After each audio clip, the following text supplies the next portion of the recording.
Howdy Spacers, and welcome back to Blank Space Dolls. Long time no see, but I'm finally back with a special collaboration video. Myself, along with 8 other artists, received strange top-secret files about extraterrestrial beings that have landed on Earth in top-secret coordinates, each representing a planet and its respective gemstone. You can see my top-secret letter here, along with the assigned information and inspiration behind my creation. Stay tuned to learn about how they came to be and to find out what other beings made themselves known to us and about the places they call home. And without further ado, let's get this sci-fi collaboration started. For my being, I decided to use a Skelita body with a skeletal Create a Monster head. And I finally invested in some epoxy sculpt. That's right, I will be sculpting in this video, and that will definitely be a first. Look at me, I'm learning and growing. But what I'm going to do is you have to prep the vinyl head first, and I'm going to use 600 grit sandpaper to give the vinyl a little bit of texture so that way the epoxy sculpt can stick to it. So you just want to mix the 2-part epoxy sculpt together until it's an even color, and then I start building from the forehead to the crown of the skull, and then I'm also going to build up her cheekbones just a little bit. And like I said, I'm sculpting for the first time in my video, and I realized that my camera died. So you will see a small jump in the video here where all of a sudden she would just have cheekbones. I will ensure for future videos that when I try sculpting again that my batteries are fully charged, so I greatly apologize. But you'll see that I'm just using my dotting tool to give the sculpt a little bit of texture as it begins to harden, just because Mercury itself does have quite a bit of astral damage from comets and asteroids hitting the surface, and I wanted to mimic that in her sculpting. And then I also begin to build up her hip bones and also a little bit on her thighs just to make them a little less skeletal and a little bit more humanoid. While I continue to sculpt, sand, and prep, let's learn a little bit more about Mercury. Although it does have oxygen, due to the thin atmosphere, it would make it very hard to breathe, so I knew that my extraterrestrial being had to have some adaptation to make it livable. Also, despite being the closest planet to the sun, it is not the hottest planet in our solar system. The daytime temperatures, which is the side facing the sun, rises to 800 degrees Fahrenheit, and the nighttime side, which is the side facing away, is negative 290 degrees Fahrenheit, and that is also due to the thin atmosphere, so I knew that my being needed to be able to adapt to both hot and cold temperatures. To even out her skeletal structure, I begin to paint over the entire body, including the sculpted areas, with white acrylic paint. And I do this in thinner layers on the face by watering the acrylic paint down, but I go a little bit thicker on the body just because I wanted to ensure I got a really good coverage in as few layers as possible. And then once it's completely painted white, I do go over it with a pearl acrylic paint just to give it a little bit of shimmer, because I want to take inspiration from that moonstone and I wanted her bones to glow similar to the way that the innards of the moonstone do.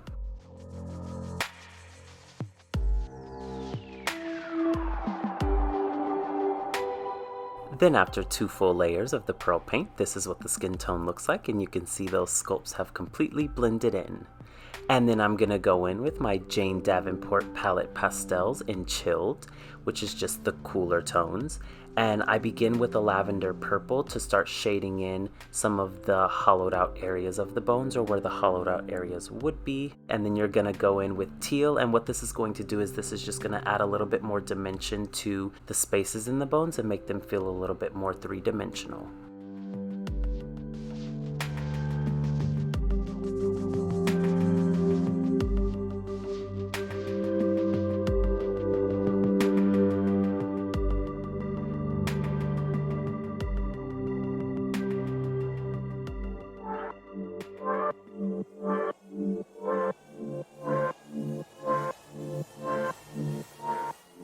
And this is what that looks like once it's complete. She looks a little bit bruised, but I promise it's all gonna make sense once her face is done.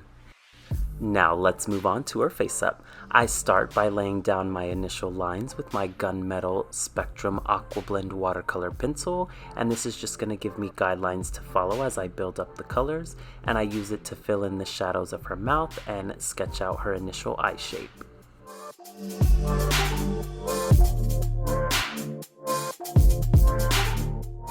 One benefit of starting with such a light base means you can add quite a bit of color detail in this first layer. So you can see here that I'm adding the iris shape in, which normally I don't put until the third or fourth layer, but like I said, because my base is so light, I'm able to add it in this first one. And then I'm also going to go in with my Spectrum Aqua Blend in Hyacinth, which is a lavender purple, and begin shading in the iris color.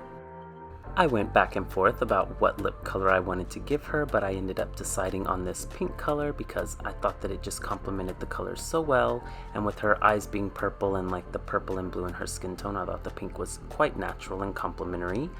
Then I go in with my General's Pastel Chalk Pencil in white and my Caran d'Ache Watercolor Pencil in cream and begin to push and pull some of those features out, adding it to the top color of the lips, right above her eyelid and underneath her waterline.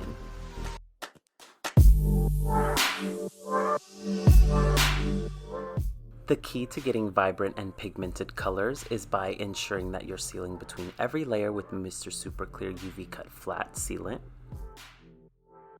Once I have my base color in the iris done, I begin to put in the pupil of the eyes, and then I'm also going to go back in with my Caran d'Ache Watercolor Pencil in cream and begin to lighten the iris colors, and this is going to create a halo effect and make the eyes look like they're glowing. Time for another fun fact. The sun as viewed from Mercury would be 7 times brighter than what we see on Earth.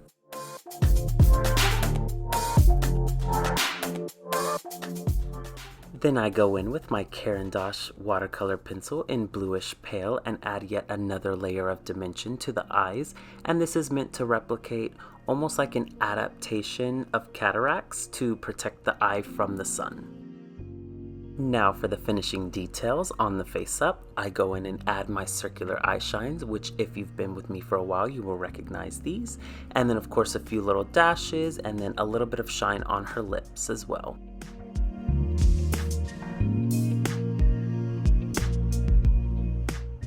Now we get to move into one of my favorite parts of this custom, and that's adding all of the gemstones. And I couldn't decide where exactly I wanted to put them, so I kind of just put them everywhere, which is normal for me. You can see here what that final crystal placement looks like, and I also added multi-sized iridescent glitter to complete the look. For crystals on her body, I'm going to be using my UV light and UV resin to make them permanent, and I start by putting the UV resin on her sternum and placing the crystals on top of that before sealing it with my UV light.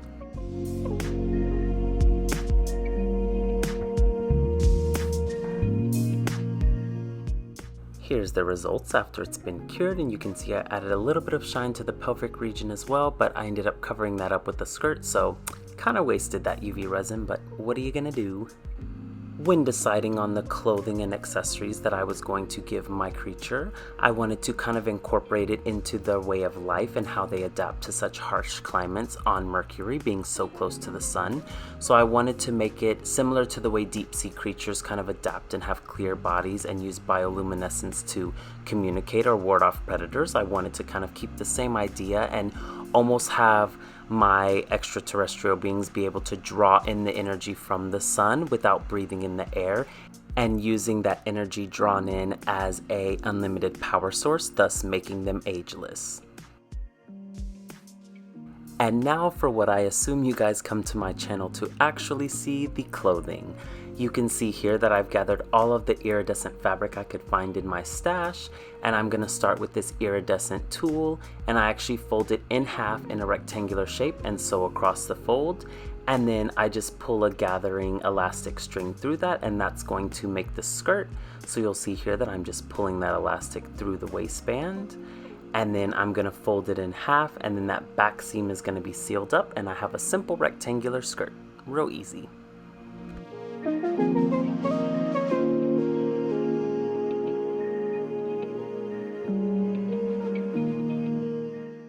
I'm then going to take this unicorn skin iridescent fabric and I'm going to cut out my cape shape, and I do freehand this, but don't worry, I have a pattern to show you guys later, and it's just going to be about 2 inches at the top, and I cut out like a wide shape towards the bottom. I don't really know how to explain it, but you can kind of see what I'm doing here in the video. It was very simple, and then I just hemmed the entire edge of that to make it clean and ensure it doesn't fray.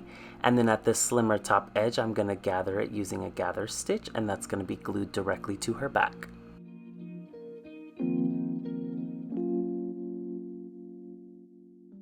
Now for the cold adaptation outfit, I'm going to create a cloak, and here you'll see me just taping 2 pieces of standard computer paper together and then folding that. And what that's going to allow us to do is create a double wide cloak shape.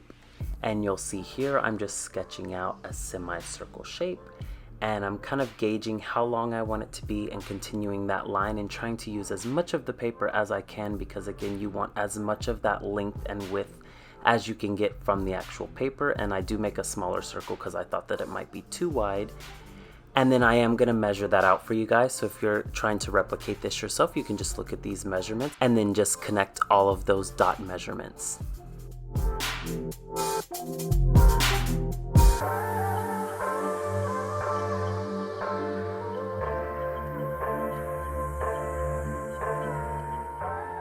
And I'm going to cut it out of the same fabric that I made the cape with.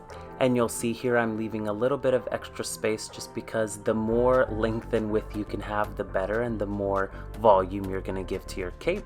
And then I'm going to finish binding those edges by folding this iridescent like holiday ribbon. I think it's from the Save the Date collection at Michaels. And I just double fold that over and create a bias binding for that. And then I sew around the entire perimeter. And next you're going to see me make the hood for the cloak, and this again is just to create that extra protective barrier that we need in the cooler climate. And I just use a Create a Monster head to get a general size that I want, but again you can see that you can make it really any shape that you're looking for. So I created 3 different shapes here, and I realized that I wasn't going to like that shape, so I cut out a little scrap here and pieced it together and used a piece of tape just to make that one continuous piece. The flat side of this pattern is actually going to be the area that faces the face, and that curved edge is what you're going to gather down to kind of create the shape of the hood. Then you're going to cut that out of your fabric, and you see here I'm leaving a little bit of extra seam allowance just because you are going to sew a little bit of that volume out.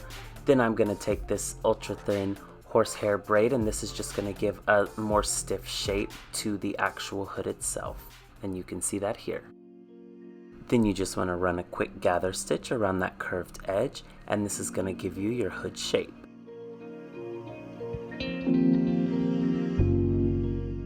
Then you want to pin that edge to the back edge of the cloak, and you want to sew a straight stitch across that, and this is what your cloak looks like. Then I'm just going to add a hook and eye to close that front area, and your cloak is ready to go. Because I'll use any excuse to add more crystals to my customs, I'm going to use these craft syringes that I picked up at Joann's to lightly dab on areas of glue to place my crystals on, and I'm going for a gradient effect from the larger crystals more densely placed at the bottom of the skirt to smaller crystals more sparsely placed at the top of the skirt. And because I've had a few people ask me how I attach the lashes to my dolls, I'm going to show that here. You can see the materials that I use, and when I remove the lashes from their packaging, I try and keep the original stickiness that they had on the packaging, and this will just help you place them a little bit easier on your doll without having to fuss with the edges wanting to pop up. Then I go in with a super small brush with a little bit of tacky glue, and I glue those edges down. And this is what they both look like when they're attached, and then you let that glue dry and you can adjust and kind of push up on the lashes to make sure that they're sitting in the right place. Now for the shoes, I'm going to be using these lovely 3D printed heel bases from my amazing friend Sarah at Sugarlump Gift Shop. Thank you so much, Sarah. These are so cool. And I'm going to be going over those with some Tamiya acrylic gloss just to make them appear a little bit more clear. And of course, adding more crystals because I'm me.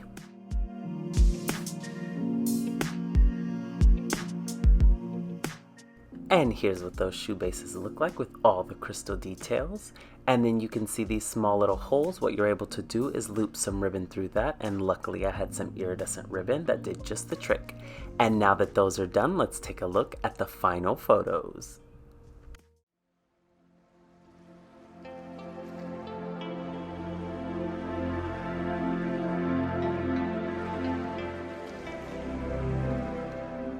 The mysterious creature has been identified as Mercurian Queen Aloria, named after the Caloris Basin, one of the largest impact basins in the entire solar system. Their species remain ageless due to the unlimited energy supply from the close solar rays on her home planet. Did you know there's also ice on Mercury? This adds even more wonder to the complexities of our solar system, which, by the way, there are 8 other beings and planets to explore in this collaboration. Be sure to check out my friends' channels next. This includes Val Kitty's World, Doll Mill, The Dolly Geek, Enchantarium, Selene, His Name is Akin, Keto's Workshop, and Oak Nara. There are lots of fun videos to keep you entertained. Don't forget to check out their Instagram too. And of course, to check out more of my creations, search @BlankSpaceDolls, where in my world, there's always a blank space. Let's customize it together. Until next time, Spacers, see you soon.